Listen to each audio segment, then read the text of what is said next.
제가 준비했던 내용을 15분 내에 빨리 좀 제가 한번 요약을 해보겠습니다. 투어적 삶의 권유. 네.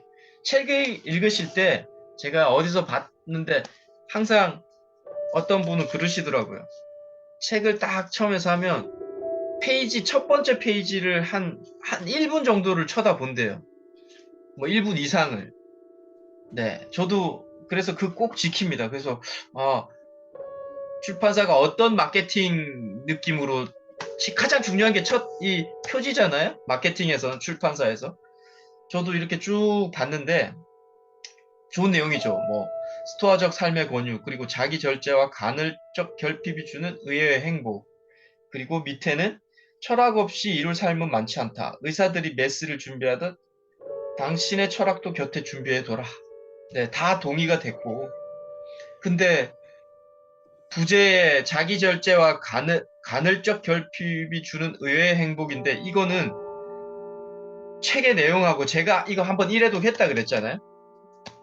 좀 안 맞는 것 같아요. 자기 절제는 맞는데 간헐적 결핍이라는 단어 자체를 이 책 안에서 내가 본 기억도 없어. 그래서 일단 부재가 좀 안 맞는 것 같다는 생각도 좀 들었고요. 그리고 책을 볼 때 꼭 그 다음에 뒷장에 이렇게 이것도 1분 이상 한번 보시라. 어떻게 보면 책의 핵심이 이 겉표지하고 뒷표지에 다 나와 있을 수 있죠. 왜? 출판사는 여기에 생명을 걸죠. 이 책을 어떻게라도 독자의 눈에 띄어서 사게 하게 해야 하는 의무가 있기 때문에. 그래서 항상 뒷페이지 또 이렇게 첫 페이지, 뒷페이지 꼭 보시고요. 저는 보고 있습니다. 네. 자, 목차 전에 그 책을 보면 뭐 바로 넘기면 이제 저자의 이력이 좀 나오죠. 뭐 저도 쭉 좀 봤고요. 그러다가 네. 여기 보면 이제 목차 전에 이런 얘기가 나오죠. 선원들이 별자리의 안내를 받는 것처럼 우리에게 생각과 행동을 안내해줄 이상이 필요하다. 네. 제가 스토아 철학을 이렇게 같이 공부하게 된 이유가 이거죠. 넌 어떤 철학이나 어떤 가치관이 있니? 네. 나의 생각과 행동을 안내해줄 이상이 필요했는데, 저는, 네. 유럽 철학이라면 스토아 철학을 말할 수 있겠다라고 생각하는 거죠. 그래서 이상이 필요한 거죠, 우리가. 각자 잘 살고 계시겠지만, 그래도 자신만의 가치관의 기준이 뭐냐 했을 때, 어떤 철학 하나를 이야기할 수 있는 건 정말 또 필요하다라는 생각이 들고요. 자, 14페이지 이분은 그리고 목차 쭉 한번 보셔야 돼요. 네, 여기에서 목차는 좀 제가 볼 때는 이 책을 만드신 분은 조금 편집자의 제가 볼 때는 좀 실수인 것 같아요. 잘 안 와닿아요, 목차가. 여하튼, 네. 그리고 영장이라고 표현했더라고요. 우리는 보통 서문이라고 표현하는데 이 책에서는 13페이지에 보면 1장이 아니라 영장으로 표현해서 서문을 영장, 보통 들어가는 글 이렇게 하시는 분도 있는데 여기는 영장 이렇게 하셨더라고요. 그리고 14페이지에 보시면 네. 삶은 늘 명확성과 결단력 그리고 훈련이 더해질 때 더욱 단순해진다. 네. 저한테 꽂힌 문장이었어요. 뭐 다 꽂혔어요. 다 꽂혔는데 여기에서 제가 단순해진다라는 얘기를 하고 싶었어요. 우리가 되게 복잡하고 다양한 삶을 사는 게 맞지만 그게 정답인 것처럼 이야기하지만 철학자들을 제가 공부를 해보면서는 이렇게 명확하고 결단력 있고 훈련이 더해지면 삶이 되게 단순해지더라는 것. 어느 누가 봐도 그냥 너무 단순하게 살고 있더라. 또 단순한 것 자체가 어떻게 보면 우리의 삶에 행복을 가져온다라고 생각이 들어요. 단순한 게 어떻게 보면 약간 몰입되는 상황일 수 있기 때문이죠. 자, 15페이지에는 네, 이런 얘기죠. 두려움, 욕망, 분노, 불확실성, 주의산만, 불안, 의지 부족 등 그 시대의 어려움과 동일한 어려움에 맞서 싸우고 있다. 스토아 철학은 오랜 기간 이런 어려움들을 사람들이 가르친 거죠. 결국은 2500년, 2000년 전의 사람들이나 지금의 우리나 똑같은 거를 고민하더라. 두려움, 욕망, 분노, 불확실성, 주의 산만, 불안, 의지 부족. 똑같다라는 거죠. 지금도 이걸로 우리는 고민하고 있죠. 네. 그리고 15페이지의 밑에 보면 서문이니까, 네. 서문이니까 이 책의 목적이자 이 책을 읽으면 당신은 이런 거 얻게 돼 라고 이야기하는 거죠. 저 이거 보면서 느꼈어요. 야, 이렇게만 되면 이 책은 뭐 퍼펙트한 책이구나 라는 생각에. 네. 네. 김나희 선생님 안녕하세요. 네.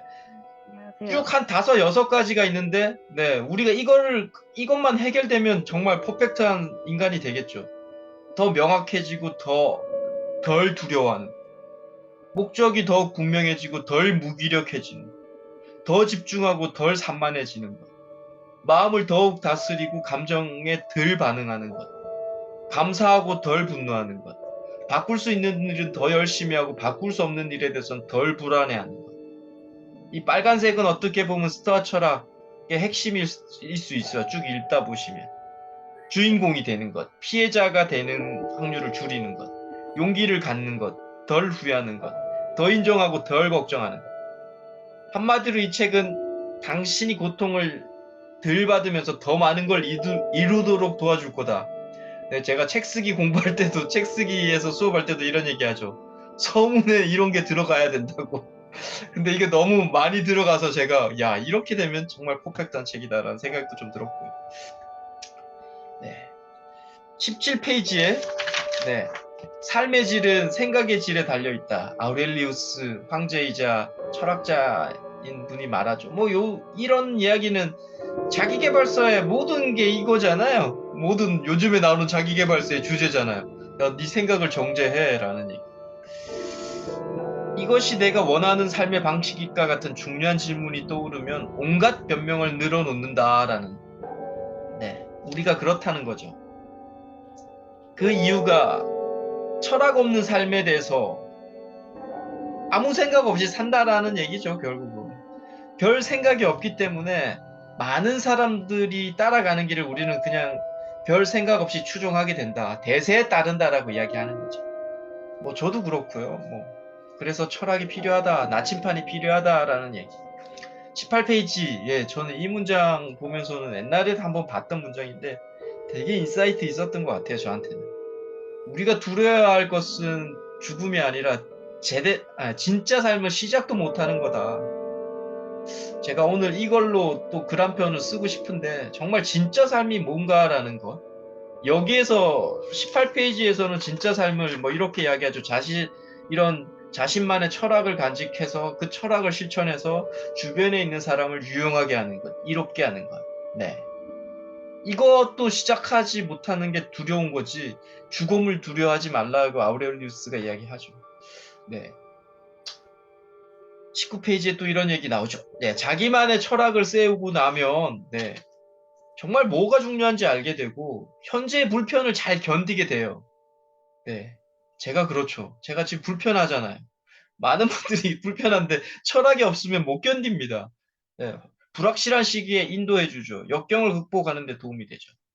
네, 대다수 사람들은 자기 철학을 갖는 거 중요한 걸 압니다. 이거 철학을 가져야 된다. 나만의 가치관을 가져야 되는 거 알지만 정작 어디서부터 해야 할지 몰라요. 제가 그랬었던 것 같아요.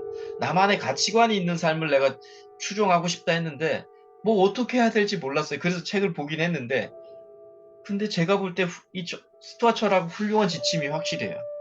네, 저는 이제 앞으로 너는 어디 철학을 추종하냐 하면 전 스토아 주의다라고 이렇게 약간 이야기할 것 같습니다.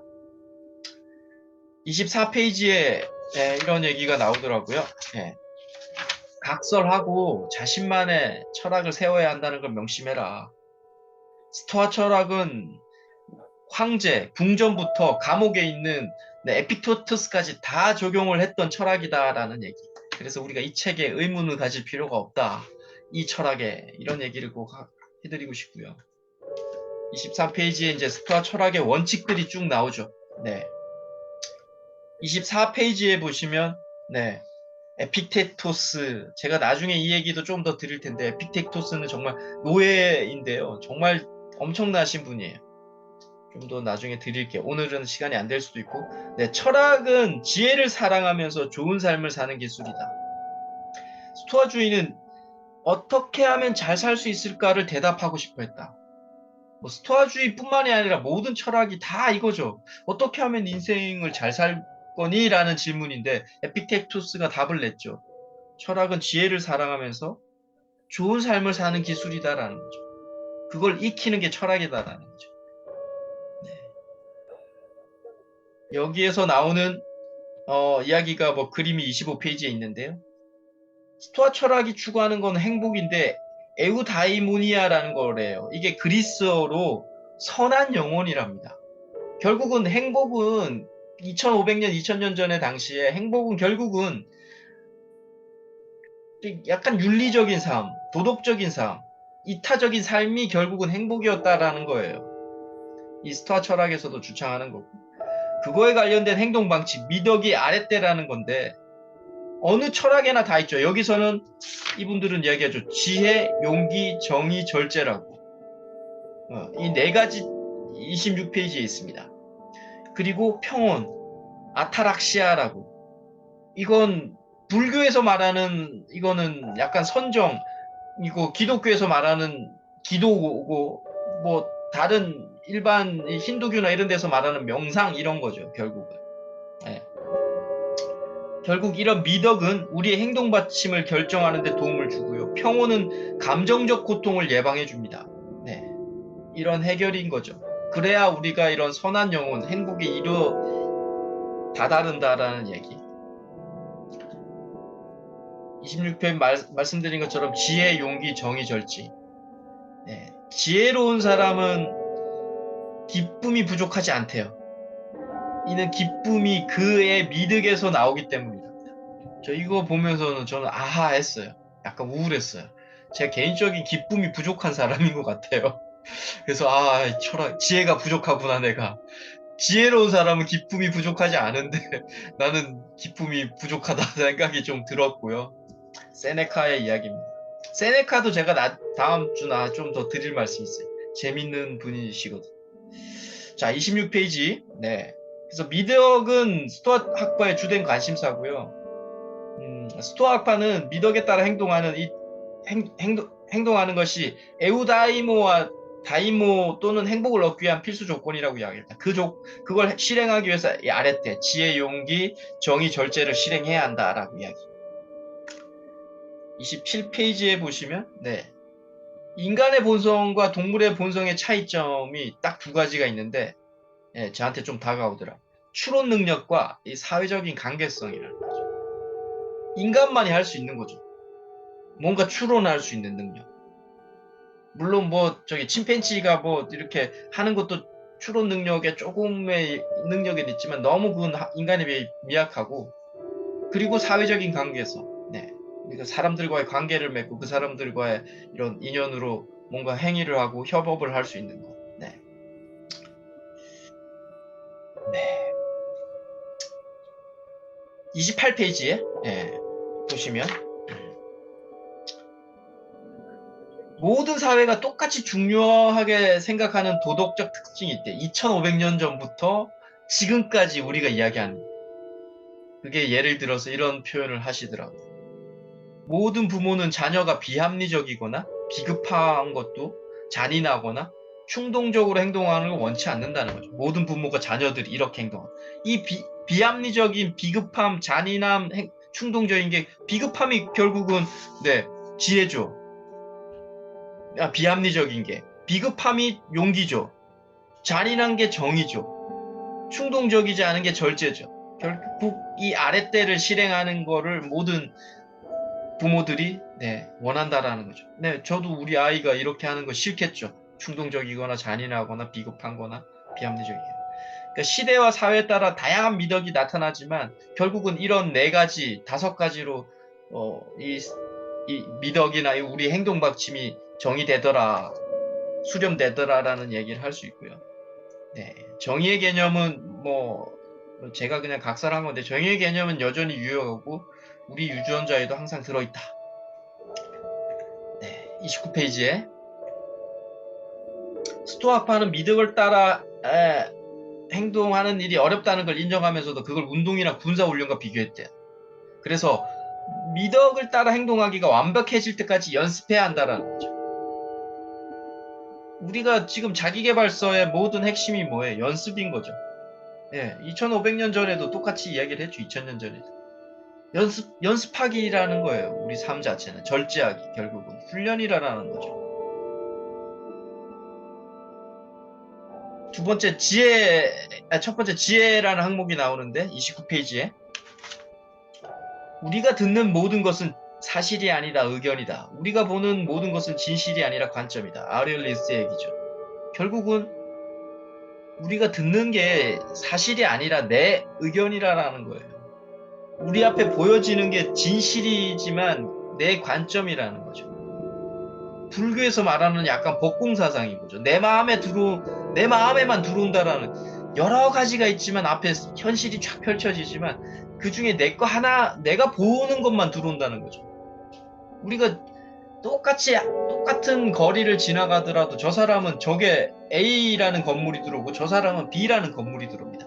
책을 똑같이 우리가 지금 이렇게 36페이지를 보더라도 어떤 분은 5페이지가 내 마음에 들어오고 어떤 분은 다른 페이지가 내 마음에 들어오는 거죠.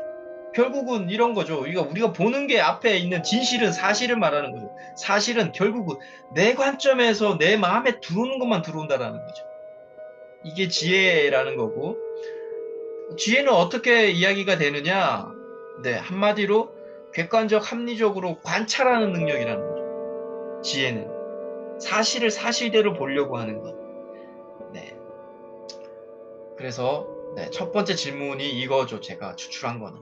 스토아파가 이렇게 이야기합니다. 29회. 만사가 첫눈에 보이는 것과 같지 않은 경우가 많다고 경고한다는 거죠.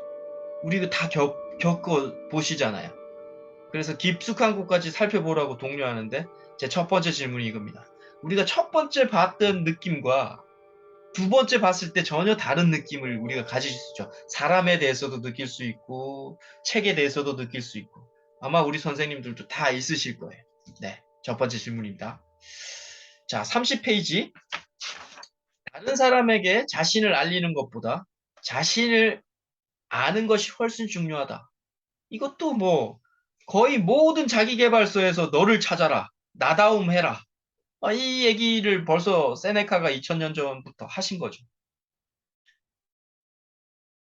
뭐 이거 제가 또 약간 참고하게 다른 책에서 좀 도마복음 67장에도 이런 비슷한 얘기 나오죠. 모든 것을 다 아는 사람도 자기를 모르면 아무것도 모르는 사람이다. 누가복음 9장 25장에도 이런 얘기가 또 나옵니다. 사람이 만일 온 천하를 얻고도 자기를 잃든지 빼앗기든지 하면 무엇이 유익하리요?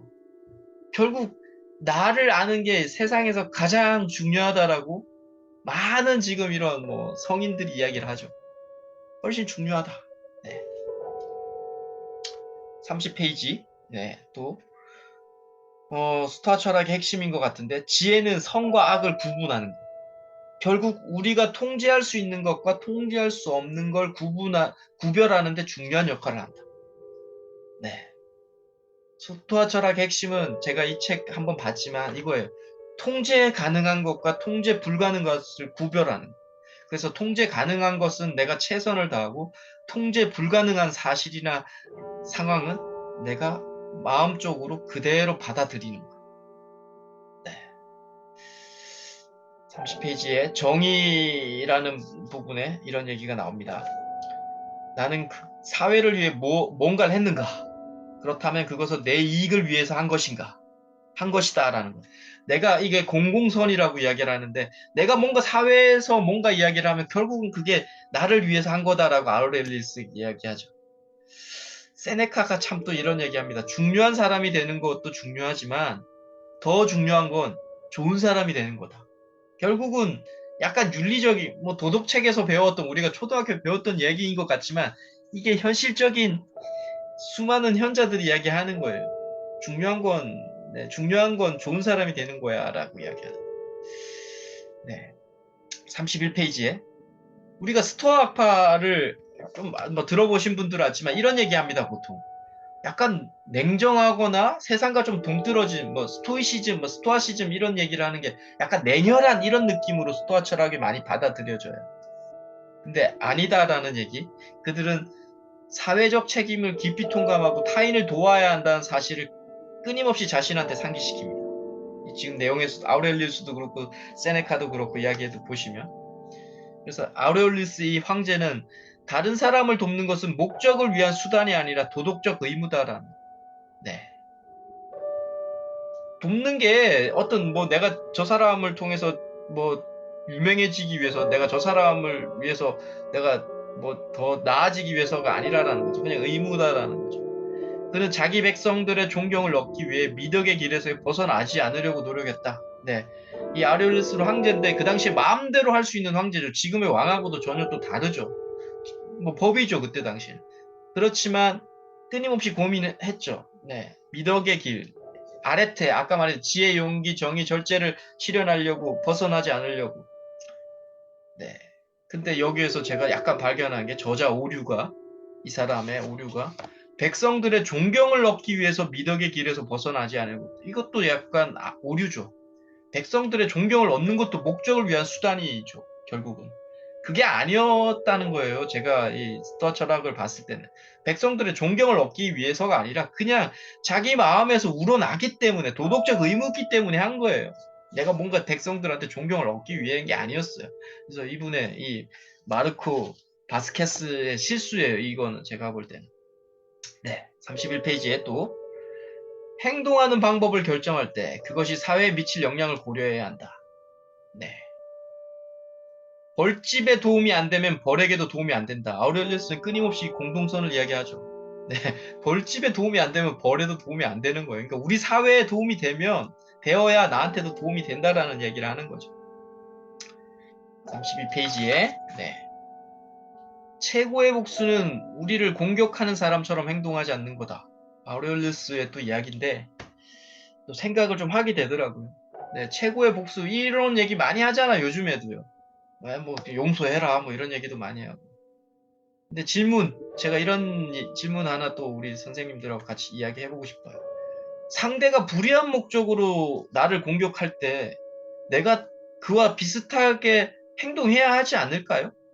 불의한 목적으로 나를 공격하는데 내가 뭐 그냥 방어만 하거나 뭐 그냥 가만히 있는 게 이게 선일까요? 라는 질문하고 싶어요. 그분이 불의한 목적이 아니라 뭐 정의로운 목적으로 나를 공격하는 거는 또 약간 다르겠지만 네, 이런 질문이 떠오르더라는 거죠. 네. 자, 용기 에피텍토스 32페이지에 용기가 또 나오는데 뭐 모든 페이지를 제가 다 언급하네요. 지금 한 15분이 조금 더 지나고 있는데 죄송합니다. 다 끝났습니다. 용기는 모든 일이 잘 풀릴 때 생기는 게 아니라 어려운 순간을 넘기거나 역경에 맞설 때 생긴다. 뭐 우리가 뭐 모든 자기계발서에서 이야기하는 거죠. 맞설 때. 세네카는 또 실패하더라도 시도하는 사람을 존경하라. 네, 스토아학파에서 용기란 미덕에 따라 행동하는 능력이다. 결과는 무관하다라는 것. 용기는 두려움이 없는 게 아니라 두렵더라도 행동하는 것. 네, 결국은 이 얘기죠. 33페이지에 용기는 불필요한 위험을 감수하는 걸 의미하지 않는다. 객기가 용기가 아니라라는 거예요. 우리가 보통 객기를 용기라고 표현하시는 분들이 있어요. 아니에요, 그거는. 그건 충동인 거죠. 그래서 세네카는 지혜롭지 않은 용기는 비급함의 다른 이름이다. 객기는 비급함의 다른 이름이라는 거죠. 그리고 우리를 꿈에서 멀어지게 하는 두려움은 종종 우리가 상상하는 것이나 과장된 것. 우리가 되게 두려운 거는 어떻게 보면 현실에서 잘 실현이 되지 않죠. 많이 느끼시죠. 진짜 두려운데 그 현실에 가보면 이루어지지 않는다는 거죠. 우리가 상상을 되게 오버해서 해버린다라는 얘기. 네, 세네카 참 좋은 얘기 너무 많이 하셨는데 훈련 이렇게 이야기합니다. 인간의 경향은 훈련으로 극복하지 못할 정도로 확고하지 않다. 결국은 우리 인간은 훈련하고 연습하면서 다 우리가 나아진다라는 얘기를 하는 거죠. 네, 자기계발서의 전형이죠. 네. 연습해라는 거잖아요. 자기계발서 열심히 공부하라. 지금 2000년 전에 이분이 이런 얘기 하신 거죠. 네, 34페이지에 자유를 구하면 훈련해야 하고요. 자신을 통제하지 못하는 사람은 결국은 다른 사람의 권위에 복종하게 된다라는. 네. 자신을 통제한다는 게 훈련하는 거죠. 결국 훈련이 모자란 사람이 아무래도 다른 사람의 권위에 복종하게 되는 거죠. 뭐. 34페이지에. 네. 훈련을 함으로써 언젠가는 꼭 다가올 문제들을 극복할 수 있는데 더 나은 몸, 삶을 구하려는 길에는 장애물이 가득하다. 항상 우리가 이렇게 공부하거나 하는 게 뭔가 나아지려고 하는 데는 항상 장애물이 생기죠. 네. 장애물을 만날 때마다 다 관두고 싶죠. 뭐 저도 매번 느끼죠. 근데 훈련이나 이런 것이 이때 도움이 되죠. 결국은. 예, 습관이 되면서. 34페이지에 또 좀 재미난 질문 세 번째입니다. 두려움에 직면하는 것이 우리가 원하는 자기 이해와 탄력성, 욕구 불만을 극복하기 위한 인내력, 문제 해결력 등과 같은 능력을 개발하는데 도움을 주는 단 하나의 방법일 때가 많다. 그래서 우리가 두려움이 딱 직면했을 때가 어떻게 보면 자신의 본성이 나오는 거예요. 아, 내가 이런 사람이었구나라는. 이제 저도 옛날에 뭐 군대에서 뭐 생각이 나더라고. 아, 군대에서 영창 갈 일이 정말 생겼었던 기억이 있거든요. 군대 영창은 15일 정도 사는 거잖아요. 진짜 엄청나게 두렵더라고. 나 자신을 통제를 못 하겠더라는 거죠. 그때 20살, 22, 3살 때. 그때 느낌이 왔어요. 아, 내가 이 정도의, 지금 생각해보면 내가 이 정도의 사람이었구나. 그릇이 작구나라는 생각이 좀 그때 왔었어요. 지금도 마찬가지인 것 같고, 우리 선생님들한테, 네, 두려움으로 다가오는 게 혹시 뭔가, 그런 두려움을 있었을 때 어떻게 극복했는지가 또 좀 궁금했었어요. 네. 이 책의 핵심이죠. 30절. 옳은 일을 하고 장애물을 극복하는 훈련은 목표 달성에 중요하다. 이 책의 핵심이죠. 옳은 일을 하고 장애물을 극복하는 훈련. 좋은 행동에 대한 보상은 그걸 한 것 자체다라고 세네카 이야기. 답이 나오죠. 뒤에. 우리가 좋은 행동이 뭔가 보상을 위해서 하는 게 아니라라는 거죠.